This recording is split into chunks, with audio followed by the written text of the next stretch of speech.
Nah, ini juga sama dengan apa yang pernah diramalkan oleh Gus Dur tentang tanda-tanda bahwa Indonesia akan menuju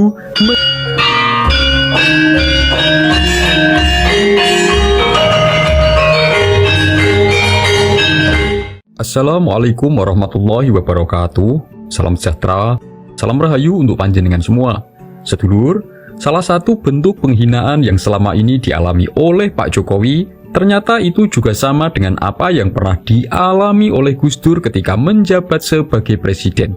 Gus Dur pernah dikatakan oleh pentolan FPI yaitu Rizik Syihab bahwa Gus Dur itu buta mata dan buta hati. Hinaan Rizik Syihab terhadap Gus Dur tersebut jelas ada jejak digitalnya, yaitu ketika diwawancarai pada salah satu acara televisi. Nah, Rizik Syihab dan tokoh politisi senior yang sangat dikenal dengan sebutan gelandangan politik yaitu Pak Amin Rais adalah para tokoh nasional yang juga sering sekali menghina Pak Jokowi dengan sebutan presiden yang pelanga-pelongo. Tetapi, yang harus disadari meskipun para pembencinya sering melontarkan hinaan dengan menyebut sebagai sosok presiden yang pelonga-pelongo, sebenarnya seorang Jokowi adalah sosok yang memang memiliki karakter kuat yang dimiliki oleh pemimpin negara yang ideal, yaitu sikap optimisme atau memiliki kepercayaan diri yang sangat tinggi di setiap ucapan dan tindakannya. Hal itu ditunjukkan oleh Pak Jokowi semenjak beliau masih menjabat sebagai wali kota Solo hingga menjabat sebagai presiden selama 2 periode bahkan hingga saat ini. Setelah tidak lagi menjabat sebagai presiden pun, sikap tersebut masih sangat melekat pada diri seorang Jokowi. Sikap itu ditunjukkan oleh seorang Jokowi pada saat dimintai tanggapannya tentang 100 hari pemerintahan Prabowo Gibran. Meskipun ketika Pak Jokowi dimintai penilaian angka untuk pemerintahan Prabowo Gibran, beliau tidak bersedia. Tetapi yang mengagetkan adalah melalui pengamatan atau melihat kondisi yang sekarang ini di grassroots atau di akar rumput, Pak Jokowi mempunyai feeling atau merasakan bahwa menuju 100 hari dan setelahnya, pemerintahan Prabowo Gibran itu bakal bagus. Nah, ini juga sama dengan apa yang pernah diramalkan oleh Gus Dur tentang tanda-tanda bahwa Indonesia akan menuju menjadi negara maju. Dan dibalik prediksi Pak Jokowi melalui feeling atau intuisinya menggunakan kata bagus dalam memprediksi atau meramalkan menuju 100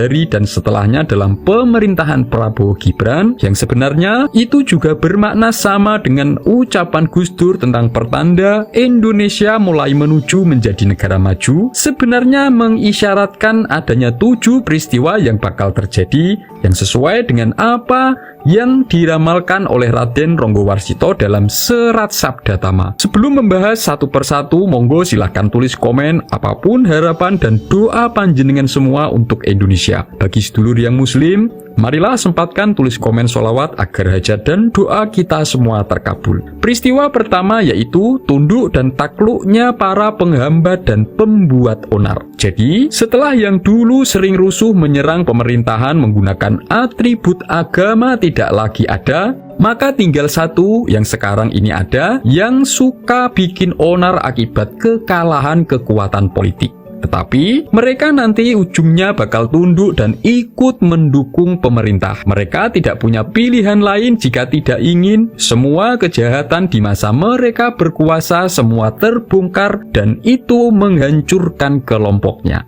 Jadi, meskipun nantinya kubu Ibu Megawati dan PDIP harus terpaksa mendukung pemerintahan Prabowo Gibran secara diam-diam, inilah yang akan membawa dampak positif bagi Indonesia. Ini dalam Serat Sabda Tama diisyaratkan pada kalimat dironing durta katut angklakoni ing panggawe runtut. Kedua yaitu banyak yang akhirnya takut dan tersadarkan lalu melakukan perubahan yang baik setelah melihat bukti bahwa yang dulu berbuat melanggar seperti korupsi dan lain-lain, mereka benar-benar ditindak dan dihancurkan.